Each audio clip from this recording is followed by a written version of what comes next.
All aspirant are welcome to our channel SWR।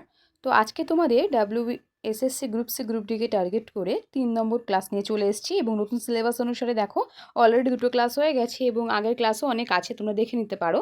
তো আজকে তোমাদের 3 নম্বর ক্লাস হচ্ছে এবং এইভাবে আমরা যতক্ষণ না পরীক্ষা হচ্ছে আমরা প্র্যাকটিস করতে থাকবো। এগুলো কিন্তু সম্পূর্ণ নতুন সিলেবাস অনুসারে তোমাদের নিয়ে আসা হয়েছে, কারণ নতুন সিলেবাসে কিন্তু অনেকটা পরিবর্তনও হয়েছে। তোমরা জানো আগের সিলেবাসটা কী ছিল আর নতুন সিলেবাসে অনেকটা পরিবর্তন এসছে। সেখানে এনইপি এসছে, স্টেট এডুকেশন সিস্টেমটা এসছে, কারেন্ট অ্যাফেয়ার্সের উপরে বেশি জোর দেওয়া হয়েছে। ঠিক আছে, তো এই সমস্ত কিছুকে মাথায় রেখে যাতে পরীক্ষার সম্ভাব্য একটা প্রিপারেশন আমাদের ভালোভাবে হয়ে যায় এবং প্রশ্নগুলো যেন ঠিকঠাক আলোচনা হয়, সেই রকমভাবে তোমাদের একটা সেটটা রাখা হয়েছে। তো দেখো আজকে যারা তোমরা এই ক্লাসের নোটসটা চাইছো ফ্রিতে, তারা তোমরা এই দেখো ডেসক্রিপশন বক্সে টেলিগ্রাম এবং ইউটিউব লিঙ্ক দেওয়া আছে, ওখানে তোমরা জয়েন করে যাও এবং তোমাদের হোয়াটসঅ্যাপ লিঙ্কও দেওয়া আছে, ওখানে জয়েন করে যাও। ওখানে কিন্তু তোমরা ফ্রিতে পুরো নোটসটা পেয়ে যাবে। ওকে, এবং এছাড়াও যারা আপকামিং এক্সামগুলোর জন্য প্রিপারেশন নিতে চাইছো এবং তাদের ফ্রি নোটস চাইছো, তারাও কিন্তু টেলিগ্রাম এবং হোয়াটসঅ্যাপ লিঙ্কে জয়েন হয়ে গেলে কিন্তু ওখানে এই ক্লাসের তোমরা পিডিএফটা ফ্রিতে পেয়ে যাবে। ওকে, তো চলো আজকে প্রথম প্রশ্ন কি দেখো, বলছে 3 নম্বর সেটের প্রথম প্রশ্ন বলছে ভারতের শেষ ভাইসরয় কে ছিলেন। আমরা প্রতিদিন কি করি, র্যাপিড ফায়ারের মতন করেই মানে একদম প্রিপারেশন করে যাই, আর আমরা আজকেও সেরকমই করবো। দ্রুত প্র্যাকটিস করবো যাতে অল্প সময়তে প্রতিদিন 30টা করে প্র্যাকটিস করতে পারি, তাহলে আপকামিং এক্সাম হতে হতে মোটামুটি যেন আমাদের কিছু না হলেও 500টা থেকে 600টা প্রশ্ন প্র্যাকটিস হয়ে যায়।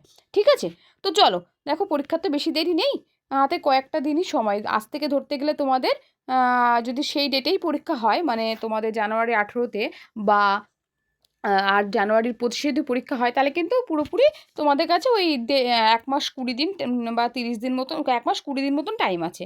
তো যাই হোক, পড়াশোনা করতে হবে সব কিছুর মধ্যে থেকে। তো দেখো প্রথম প্রশ্ন কি বলছে, বলছে ভারতের শেষ ভাইসরয় কে ছিলেন।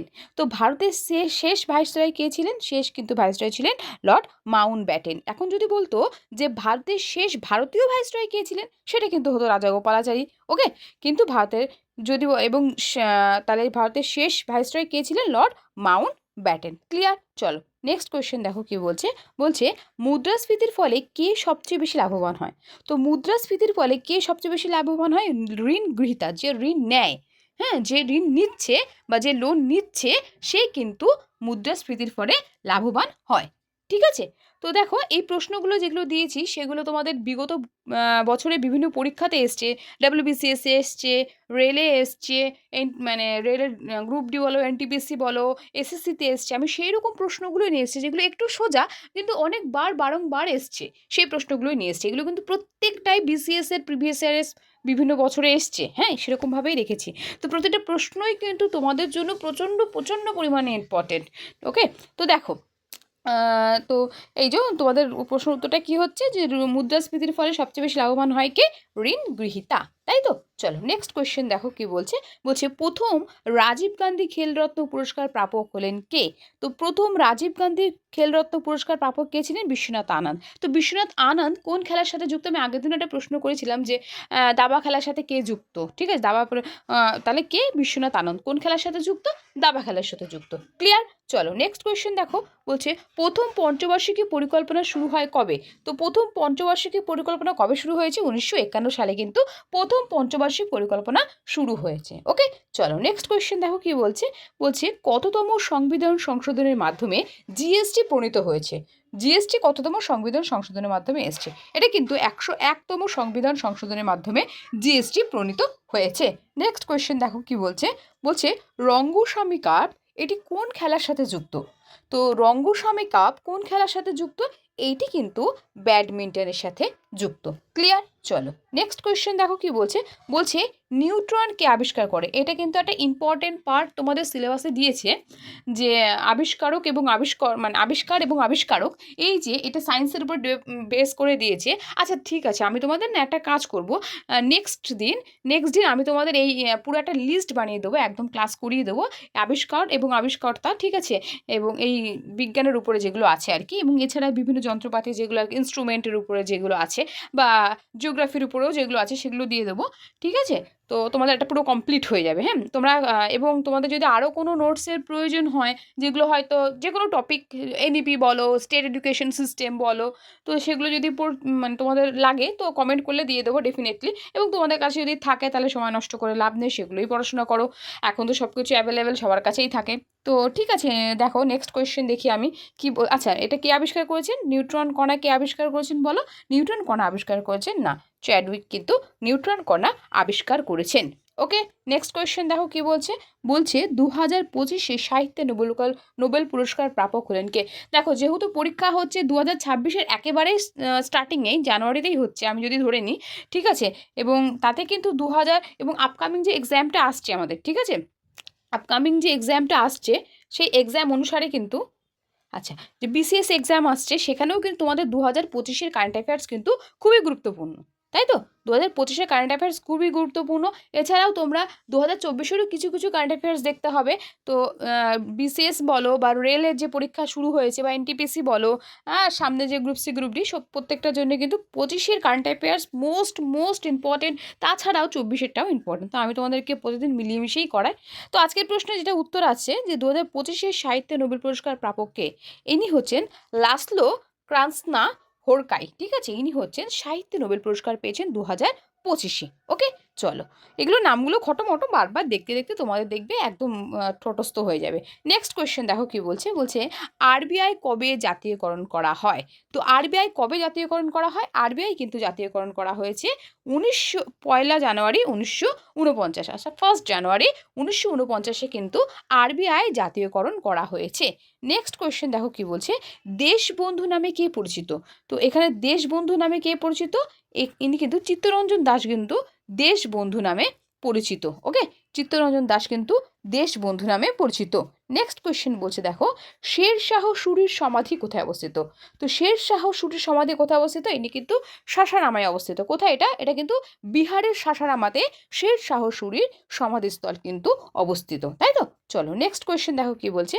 বলছে 2025 সালে সরস্বতী সম্মান কে জিতেছেন? আচ্ছা, 2025 সরস্বতী সম্মান কে পেয়েছেন আর কি? তো বলো তো, সরস্বতী সম্মান প্রথমত কিসে দেওয়া হয়, কোন ক্ষেত্রে সরস্বতী সম্মান দেওয়া হয়, এটা তোমরা আমাকে কমেন্ট করবে কোন ক্ষেত্রে সরস্বতী সম্মান দেওয়া হয়।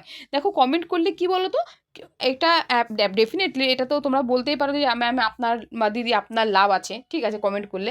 এটা তো একটা মানে কথাই, কিন্তু তার সাথে সাথে তোমাদের রেসপন্স পেলে না ক্লাস করাতে আরও বেশি ভালো লাগে, আর তোমাদের কিন্তু কনফিডেন্স লেভেলটা কোথাও না কোথাও বেড়ে যায়। ঠিক আছে, আমি একটা শর্ট করে অ্যান্সার দিতে পারছি, এই কনফিডেন্স লেভেলটায় থাকলে তাহলেই তোমার লাইফে পরীক্ষা মানে ক্র্যাক করাটা সত্যি একটা কনফিডেন্স চলে আসে।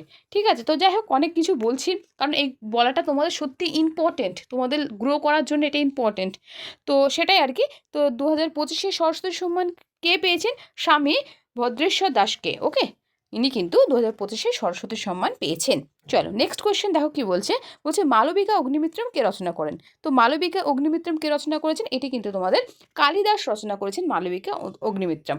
তো দেখো, আমার প্লেলিস্টে দেখো, মানে ইউটিউবে চ্যানেল দেখো তোমরা, যে এখানে একটা একদম একটু একটু একটু ঘেটে দেখবে, যে বা আমি তোমাদের পিন করে দেবো ওই ক্লাসটা।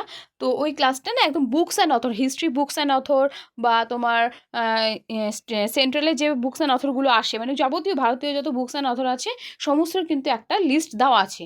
তো তোমরা যদি ওটা পড়ে নাও তাহলে কিন্তু তোমাদের আর বুকস অ্যান্ড অথরের জন্য আলাদা কিছু পড়তে হবে না, ওটা পুরোটাই কমপ্লিট করে দেওয়া আছে। হ্যাঁ, ক্লাসটা একটু দেখে নিও, অথবা আমি আরেকবার শেয়ার করে দেবো, কেমন? তো চলো নেক্সট কোয়েশ্চেন দেখি কি বলছে। বলছে আয়তনের ভিত্তিতে ভারতের ক্ষুদ্রতম কেন্দ্রশাসিত অঞ্চল কোনটি? তো আয়তনের ভিত্তিতে ভারতের ক্ষুদ্রতম কেন্দ্রশাসিত অঞ্চল কোনটি? এটি কিন্তু তোমাদের লাক্ষাদ্বীপ কিন্তু আয়তনের ভিত্তিতে একদম ক্ষুদ্রতম কেন্দ্রশাসিত অঞ্চল। ওকে, চলো নেক্সট কোয়েশ্চেন বলছে মার্বেল কী ধরনের শিলা? তো মার্বেল কী ধরনের শিলা? এটা কিন্তু তোমাদের একটি রূপান্তরিত শিলা। মার্বেল কিন্তু একটি রূপান্তরিত শিলা। নেক্সট কোয়েশ্চেন দেখো কি বলছে। বলছে দিহং নামে পরিচিত কোন নদী? তো দিহং নামে কোন নদী পরিচিত? এটা কিন্তু ব্রহ্মপুত্র নদী কিন্তু দিহং নামে পরিচিত। নেক্সট কোয়েশ্চেন দেখো কি বলছে। বলছে কংগ্রেসের কোন অধিবেশনে বন্দে মাতারাম গানটি গাওয়া হয়েছিল? তো কংগ্রেসের কোন অধিবেশনে গাওয়া হয়েছিল বন্দে মাতারাম গানটি? এটা কিন্তু তোমাদের 1896 সালে যে অধিবেশনটি হয়েছিল সেখানে কিন্তু তোমাদের বন্দে মাতারাম গানটি গাওয়া হয়েছিল। নেক্সট কোয়েশ্চেন দেখো কি বলছে। বলছে রাষ্ট্রপতি তার পদত্যাগপত্র কার কাছে জমা দেয়? তো রাষ্ট্রপতি যখন মানে নিজে পদত্যাগ করেন তখন সেই পদত্যাগপত্র কার কাছে জমা দেয়, সেটা কিন্তু তোমাদের জমা দেয় উপরাষ্ট্রপতির কাছে। ওকে, চলো নেক্সট কোয়েশ্চেন দেখো, বলছে নিম্নের কোনটি লাফিং গ্যাস নামে পরিচিত। এটাও বিসিএস এর প্রশ্ন, প্রতিটা কিন্তু বিসিএস এর বিভিন্ন ওয়ার্ড এসছে। তো তোমরা যদি গ্রুপ সি বা গ্রুপ ডি দেবো তার জন্য সেই লেভেলেই পড়াশোনা করার, প্রশ্নগুলো প্রতিটাই সোজাও আছে, যদিও এখানে যারা দীর্ঘদিন পড়াশোনার সাথে যুক্ত আছে এগুলো তাদের কাছে কিছুই নয়। এরকম টাইপেরই প্রশ্ন আসবে, সোজা সোজাই প্রশ্ন আসবে, একটু একটু কঠিন মিলিয়ে থাকে আর কি, কিন্তু সোজা প্রশ্নই বেশিরভাগটাই আসবে, সেই হিসাবে সবটা রাখা হয়েছে। দেখো, নিম্নের কোনটি লাফিং গ্যাস নামে পরিচিত, এটা কিন্তু প্রিভিয়াস ইয়ার বলে এসএসসি ডাব্লিউবিসিএস এর প্রতিটা প্রশ্নে এসে নাইট্রাইট অক্সাইড কিন্তু লাফিং গ্যাস নামে পরিচিত। নেক্সট কোয়েশ্চেন বলছে আলালের ঘরে দুলাল গ্রন্থটির রচয়িতা কে। তো এই বাংলা গ্রন্থগুলো কিন্তু তোমাদের পড়তে হবে। তো এটি কে রচনা করেছেন, প্যারীচাঁদ মিত্র কিন্তু রচনা করেছেন আলালের ঘরে দুলাল গ্রন্থটি। নেক্সট কোয়েশ্চেন দেখো, বলছে এনইপি 2020 অনুসারে কোন স্তরে কোডিং শেখানো হয়। তো কোন স্তরে কোডিং শেখানোর কথা বলা হয়েছে, এখানে কিন্তু তোমাদের বলা হয়েছে ক্লাস 6 থেকে কোডিং শেখানো হয়, যেখানে আমরা আফটার গ্র্যাজুয়েট মানে আমরা কোডিংয়ের জন্য একটা কোর্স করতে হয়, ডিকোডিংয়ের জন্য আমাদের কোর্স করতে হয়। সেক্ষেত্রে দাঁড়িয়ে তোমাদের বলছে এনইপি 2020 যদি শুরু হয়েছে, সেখানে ক্লাস 6 থেকে কিন্তু তোমাদের কোডিং শেখানো হচ্ছে। এবং আগের দিন তোমাদের বলেছিলাম যে ক্লাস 8 থেকে কিন্তু তোমাদের ভোকেশনাল ট্রেনিং দেওয়া হচ্ছে। তো এনইপি নিয়ে সমস্ত যাবতীয় তথ্য তোমাদের পড়ে নিতে হবে, কারণ এনইপিটা ইনক্লুডেড করেছে যেহেতু। নেক্সট কোয়েশ্চেন দেখো কি বলছে, নীতি আয়োগ চেয়ারপারসন কে। আচ্ছা, এই প্রশ্নটা নিয়ে একটা কথা আছে, যে এই প্রশ্নটা গতকাল যে পরীক্ষাটা হয়েছে ডাব্লিউপি কনস্টেবলের যে পরীক্ষাটা হয়েছে, সেই পরীক্ষাটায় এই প্রশ্নটা এসেছে। এবং কিছু গ্রুপের কিছু স্টুডেন্ট, হ্যাঁ, এবং ফেসবুক গ্রুপ বলো বা হোয়াটসঅ্যাপ গ্রুপ বলো, যে গ্রুপের কিছু অনেক স্টুডেন্ট দেখলাম এই প্রশ্নটা নিয়ে অ্যান্সার করে এসছে অর্থমন্ত্রী।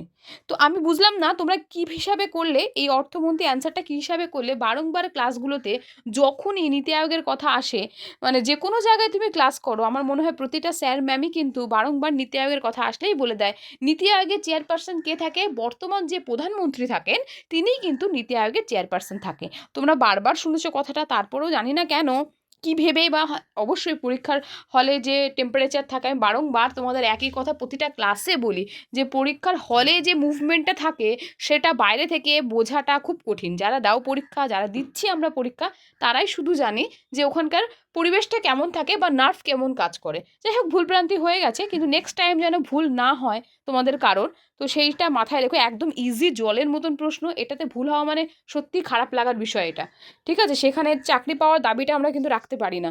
তো দেখো, এখানে কে হচ্ছে, তার নীতি আয়োগের চেয়ারপারসন প্রধানমন্ত্রী। আমি একটু স্পষ্ট কথা বলি বাবা, তোমাদের খারাপ লাগলে তো দেখো কিছু করার নেই, কিন্তু যেটা সত্যি সেটা তো মেনে নিতেই হবে না। তো দেখো নেক্সট কোয়েশ্চেন কী বলছে, নেক্সট কোয়েশ্চেন কী বলছে, বলছে নিম্নের কোন প্রকল্পটি পশ্চিমবঙ্গ শিক্ষা সংক্রান্তের সাথে যুক্ত।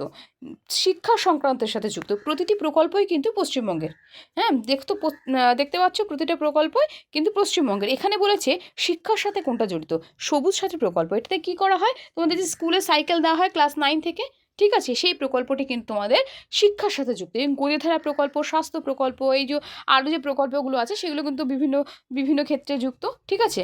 তো চলো নেক্সট কোয়েশ্চেন দেখো কি বলছে, বলছে 2004 নিউটাউনে কর্পোরেট ভবন নির্মাণ করেছেন কে।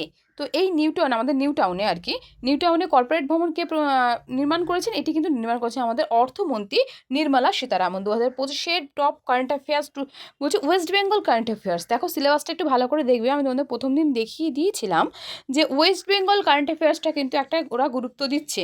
তো সেখানে দাঁড়িয়ে আমাদের কিন্তু ওয়েস্ট বেঙ্গল কারেন্ট অ্যাফেয়ার্সকে পড়তে হবে। আর এটা কেন ওয়েস্ট বেঙ্গল কারেন্ট অ্যাফেয়ার্সের মধ্যে আসছে, কারণ এটা প্রতিষ্ঠা কোথায় হয়েছে, নিউটাউনে। নিউটাউনটা কোথায়, আমাদের পশ্চিমবঙ্গে, তাই তো।